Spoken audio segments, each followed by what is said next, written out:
Hi friends, मी कोमल अन्नपूर्णा रेसिपीमध्ये तुमच्या सर्वांचं अगदी मनापासून स्वागत करते।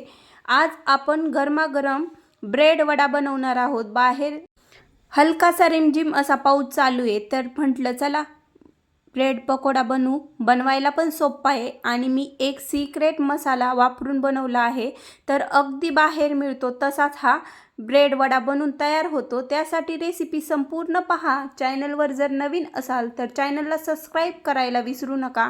सोबतच बेल आयकॉन प्रेस करा, म्हणजे मी जेव्हा व्हिडिओ अपलोड करेल तेव्हा तुम्हाला लिंक मिळून जाईल।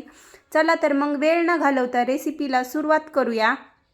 ब्रेड वडा बनवण्यासाठी इथे मी एक साधारण 300 ग्रॅम उकडलेला बटाटा घेतलाय। बटाटा छान असा उकडून घ्यायचा।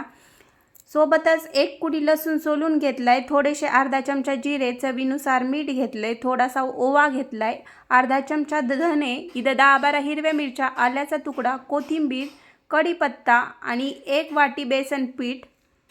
आपल्याला सुरुवातीला आता ब्रेड वड्यासाठी लागणारं वाटण बनवून घ्यायचंय। त्यासाठी इथे मी एक मिक्सर जार घेतले, त्यामध्ये हिरवी मिरची तुम्ही तुमच्या चवीनुसार, तुम्हाला किती तिखट हवंय त्यानुसार कमी जास्त करू शकता। एक आल्याचा तुकडा, लसूण, जिऱ्यानी पण ह्या वाटणात जिरे टाकल्याने मस्त अशी चव येते ब्रेड पकोड्याला। थोडासा ओवा टाकायचा आहे आपल्याला, अगदी पाव चमचा, आणि धने टाकायचे अर्धा चमचा, आणि थोडीशी कोथिंबीर टाकायची, एक साधारण 2-3 पानं कढीपत्त्याचे टाकायचे, म्हणजे ह्या वाटणाला छान अशी चव येते आणि आपला ब्रेड वडा तितका चविष्ट बनतो। आता हे बारीक वाटून घेतलंय मी, पाहू शकता अशा पद्धतीने आपल्याला छान असं वाटून घ्यायचंय। आणि लगेच आता गॅस पेटवून घ्यायचा आहे। गॅसवर एक कढई मांडून घ्यायची। आपल्याला ब्रेड वड्याला जे भाजी लागती ती बनवून घ्यायची। त्यासाठी हे बटाटे, कढई छान गरम होती तोपर्यंत मी अशा पद्धतीने हातानेच मॅश करून घेते। हवं तर तुम्ही मॅशरने पण मॅश करून घेऊ शकता। आणि इथं मी बटाटा थोडासा जाडसर ठेवते, जास्त पण जाडसर नाही, पण अगदी थोडासा, म्हणजे खाताना मस्त लागतो, त्यामुळे अशा पद्धतीने मी मॅश करून घेतलाय। तोपर्यंत आपली कढई पण छान गरम झाली। आता लगेच कढईत एक साधारण चमचाभर तेल टाकून घ्यायचं। तेल छान गरम झालं की लगेच आपल्याला मोहरी टाकायची। अशा पद्धतीने मी अगोदर थोडीशी मोहरी टाकून बघितली, छान असं तेल गरम झालंय, मोहरी छान तडतडती। लगेच चिमूटभर हिंग, कढीपत्ता टाकलाय आणि लगेच हे वाटण टाकून घ्यायचं आपल्याला ही भाजीचं वाटण छान झालं की आपला ब्रेड पकोडा चविष्ट बनतो। आणि आपल्याला आता हे छान असं मीडियम गॅसवर परतून घ्यायचं आहे। छान परतलं की लगेच याच्यात पाव चमचा हळद टाकून घ्यायची आणि छान मिक्स करून घ्यायचं आहे। हे छान मिक्स करून घेतलं की लगे मॅश करून घेतलेला बटाटा टाकून घ्यायचा आपल्याला। लगेच आपल्याला आता ह्याच्यात चवीनुसार मीठ टाकून घ्यायचं आहे। इथं मी साधारण 1 चमचाभर मीठ टाकलंय। ब्रेड वडा बनवायला अगदी सोपा आहे आणि अगदी अर्ध्या तासात बनून तयार होतो आणि खायला सुद्धा तितकाच चविष्ट। आता मी छान हे मिक्स करून घेते, म्हणजे हा मसाला, मीठ सर्व भाजीला व्यवस्थित असं लागलं जाईल। अशा पद्धतीने आपल्याला छान मिक्स करून घ्यायचं आणि अशा पद्धतीने मॅश पण करून घ्यायचा, थोडा जास्तच मोठा दिसत असेल तर। आणि आता सिक्रेट मसाला कोणचा आहे तर तोच हा जिरावन मसाला घेतलाय मी। अर्धा चमचा जिरावन मसाला टाकून घ्यायचं। ही जिरावन मसाला टाकल्यानंतर थोडीशी कोथिंबीर टाकली। जिरावन मसाल्याने खूप छान असा स्वाद येतो ह्या भाजीला आणि अगदी हॉटेलमध्ये मिळतो तसाच ब्रेड वडा बनून तयार होतो। त्यामुळे असेल तर नक्की जिरावन मसाला एक अर्धा चमचा टाका आणि छान मिक्स करून घ्यायचं। आणि आपल्याला आता झाकण ठेवायचं आणि लो गॅसवर अगदी 1 मिनिट भरच वाफवून घ्यायचं। 1 मिनिटानंतर आता मी गॅस बंद केलाय आणि ही भाजी एका ताटात काढून घेते। भाजी छान थंड होईल। आपल्याला अशा पद्धतीने छान पळीच्या साहाय्याने अशी व्यवस्थित पसरून घ्यायची, म्हणजे पटकन थंड होईल। तोपर्यंत आपण आता वड्यासाठी लागणारं बॅटर बनवून घेऊ। त्यासाठी बाउल घेतलाय। बाउलमध्ये 1 वाटी बेसन पीठ टाकून घ्यायचंय। हे बेसन पीठ मी चाळून ठेवलं होतं, त्यामुळे आत्ता चाळून नाही घेतलं। इथं अर्धा चमचा ओवा हातावर अशा पद्धतीने चोळून घेतलाय, म्हणजे ओव्याचा छान असा सुगंध ह्या बॅटरमध्ये उतरतो। आणि आता इथं पाव चमचा जिरे आणि थोडेसे धने उरले होते, ते ह्याच्यात मी अशाच पद्धतीने हातावर थोडेसे चुरगळून टाकलेत। थोडीशी हळद टाकली 1 पाव चमचा आणि चवीनुसार मीठ टाकले। आणि आपल्याला आता हे छान चमच्याच्या साहाय्याने मिक्स करून घ्यायचं अशा पद्धतीने व्यवस्थित.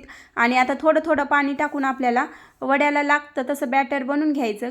खूप जास्त घट्ट नाही किंवा खूपच पातळ नाही, अशा पद्धतीचं आपल्याला बॅटर बनवून घ्यायचं. इथं पाहू शकता चमच्याने व्यवस्थित असं मिक्स करता येतं आणि हात पण आपले खराब होत नाही.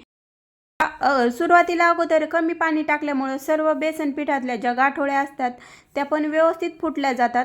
आणि आता थोडं थोडं पाणी टाकून मी जसं हवंय तसं बॅटर बनवून घेतले. पाहू शकता खूप घट्ट नाही किंवा खूपच पातळ नाही, अशा पद्धतीचंच आपल्याला बॅटर बनायचे.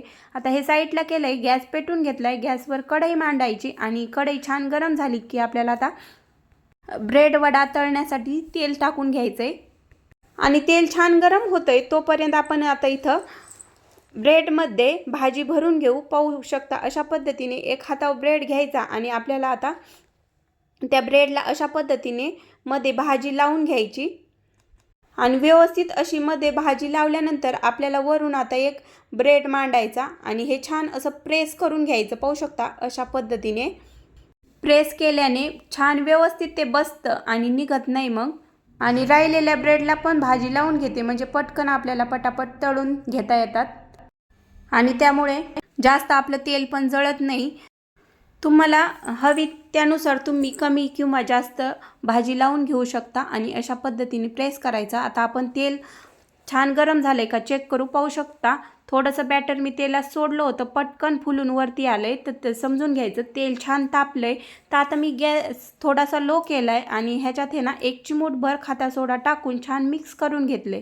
आपल्याला आता ह्या ब्रेड ह्या बेसन पिठामध्ये छान असा बुडून घ्यायचा आहे आणि साईडनी पण अशा पद्धतीने उभा करून छान असा बुडून घ्यायचा म्हणजे व्यवस्थित सर्व साईडनी ह्या ब्रेडला बेसन पिठाचं बॅटर लागलं जातं. आणि व्यवस्थित सर्व साईडनी बेसन पिठाचं बॅटर लागल्यामुळे ब्रेड वडा तळायला जास्त तेल पण लागत नाही. आणि अशा पद्धतीने आता चमच्याच्या साहाय्याने वरच्या साईडनी पण असं तेल त्यावर टाकून घ्यायचं म्हणजे पलटी करताना कुठेही ब्रेड वडा फुटणार नाही. पाहू शकता अशा पद्धतीने छान तळला गेलाय वरून पण. आता मी पलटून घेते एक साधारण 2 मिनिटांनंतर आणि दुसऱ्या साईडनी पण हा ब्रेड वडा छान असा तळून घेते. पाहू शकता दोन्ही साईडनी ब्रेड वडा व्यवस्थित असा तळला गेलाय. आता मी हा ब्रेड वडा काढून घेते. पाहू शकता अशा पद्धतीने व्यवस्थित असं तेल निथळून घ्यायचं ह्याचं. आणि पाहू शकता किती टम्म सुद्धा फुगलाय. पाहू शकता किती कुरकुरीत झालाय. तुम्ही आवाज तर पाहिलाच असेल, त्यावरून कळालंच असेल की हा ब्रेड वडा किती कुरकुरीत झालाय. अशा पद्धतीने ब्रेड वडा नक्की बनवून पहा. आणि अशा पद्धतीने आपल्याला मधोमध कट करून घ्यायचा आहे. पाहू शकता किती व्यवस्थित तळला गेलाय, मध्ये भाजी सुद्धा छान दिसते. नक्की बनवून पहा. व्हिडिओ आवडला तर लाईक करा, शेअर करा. चॅनलवर नवीन असाल तर सबस्क्राईब करा. पुन्हा भेटूया मस्त रेसिपी सोबत. तोपर्यंत बाय बाय.